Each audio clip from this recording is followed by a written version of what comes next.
Right, the next thing here we have is what are the barriers to effective communication? I always just circle back to, the drink lilt, okay?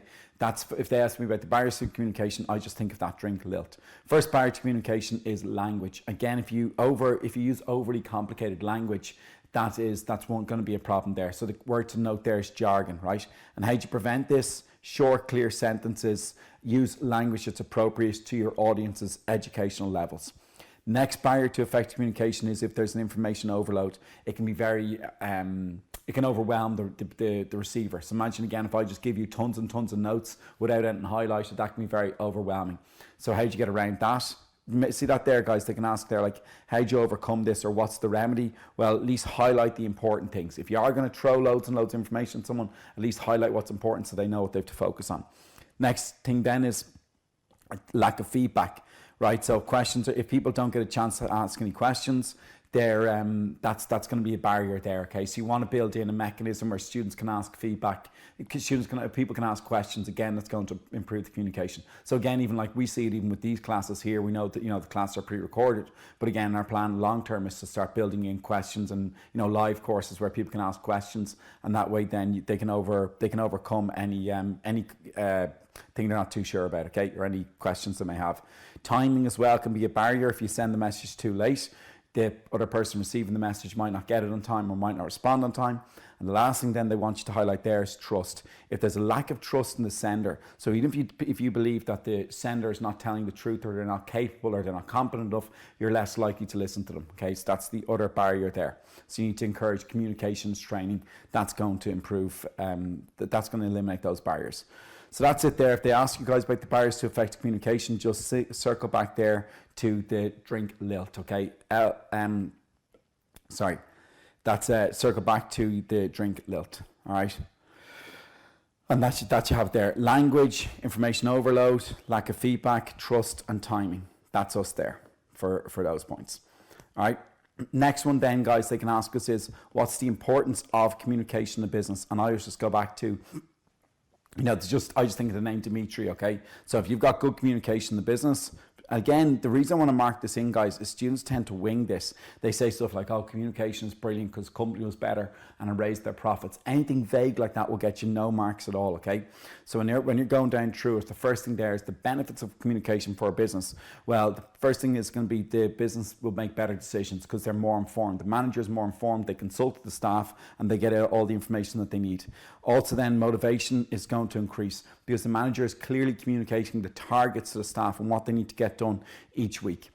Brilliant. The next one, so Dimitri, DMI. I is industrial relations. Okay, so you're going to have better industrial relations. Remember, guys, industrial relations is basically just the relationship between the manager and the employer. So again, that's going to improve because with clear communication, there's no confusion, no ambiguity, there's no uncertainty. People know exactly what they need to do. The workers perform better, then the manager is happier with the workers. So that's the next one. So DMI.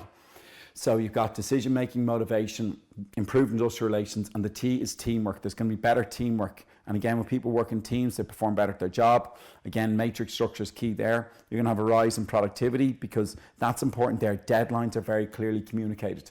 So again, if you've got your workers and managers saying, look, we have to have everything done by Friday the 14th, and then the workers know they're working towards that date. And the last one then is when you've got good communication, Dimitri, D-M-I-T or I, the last point there is the I is entrepreneurship. Okay, there's easy flow of ideas between the managers and the employees can, if they think of a good idea, they say it to the manager straight away, and then the manager can take action on that. Okay, that's you there on that. They're the benefits of communication there.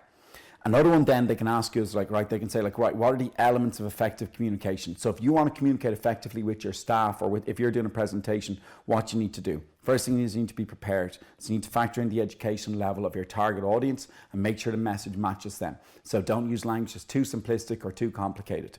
Next thing then, guys, is the safety.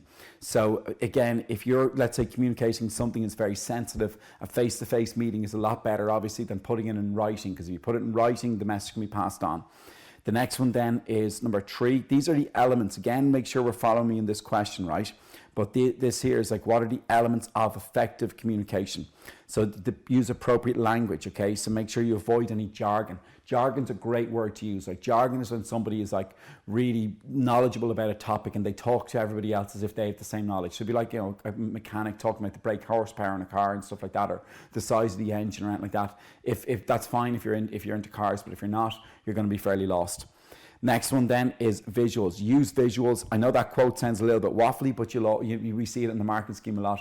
A picture paints 1,000 words, especially if you're giving financial information about like house price or graphs. Visuals like bar charts can be very, very effective there. Also, with effective communication, there might be legal requirements. So some communication needs to be in writing, like an employment contract, legality of form. Do you remember we did it there in chapter 1, legality of form? That's what you're factoring in there as well. That's another thing you need to consider. Feedback, you need to give people a chance to ask questions and allow for immediate feedback. And what we need to be doing there is like, let's say if you're giving a talk and you know you've got an hour, well, make sure you put aside, don't be talking straight for the hour. Put aside 15 minutes at the end to let people ask questions, or put a break in the middle to allow for that, okay? So, but build that in to your presentation. And last and then is accuracy. If you're giving information about statistics, it has to be very accurate. So you notice down there, it's written notes, all factual information must be correct. All right, that's really, really important there. That must be accurate, and that's what they want you to use there. So make sure, again, they're the elements of effective communication. Another question there is, this is incredibly similar, right? But they can also ask you, what are the factors you need to consider when choosing a method of communication? And I just have like cause, solve, so cost, safety, appropriate language, urgency, and legal requirements. Okay, so there is a lot of them do overlap with what we saw earlier, but this is if you're choosing a method of communication. So what they want to say there is like, if you're choosing like email or meetings or face-to-face conversation or video conferencing or sending out letters, what are the factors that you need to consider? So the first one there is the cost. Okay, so an email is a lot cheaper than holding meetings. So that's one benefit. The next one then is the safety. So again, if a message is highly confidential, you're better off having a face-to-face meeting. The A there is appropriate language. Again, it's circling back to this point here, which is crucial, but you need to look at your target audience's education level. So again, like see the simple example there. For business and providing instructions for kids' toys, it must be in clear, simple language so that the kids can understand it. Dead simple, but just make sure you've got that marked in. The urgency, if it's like, so let's say somebody's, there's an accident or something, a phone call is obviously going to be the best method to approach there. And then last and then, certain forms of communication must be in writing, like employment contracts or insurance documents. So that's what you want to factor in.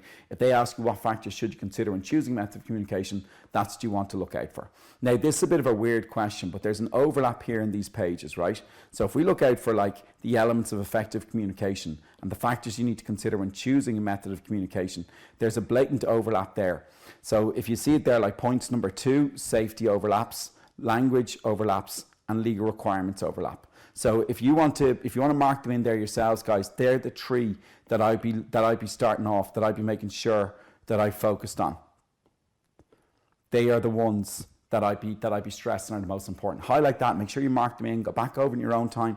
But again, they've asked that question, I think 4 times in Leaving Cert, and they've asked that twice, okay? So if you're going over them, there is that overlap there. Just be very, very ruthless on it. I think it was 2014, there was one year when they asked that, and the answers were 2015, and the answers were shockingly poor on it. Students were just kind of trying to wing it. So just don't let that happen to you, okay?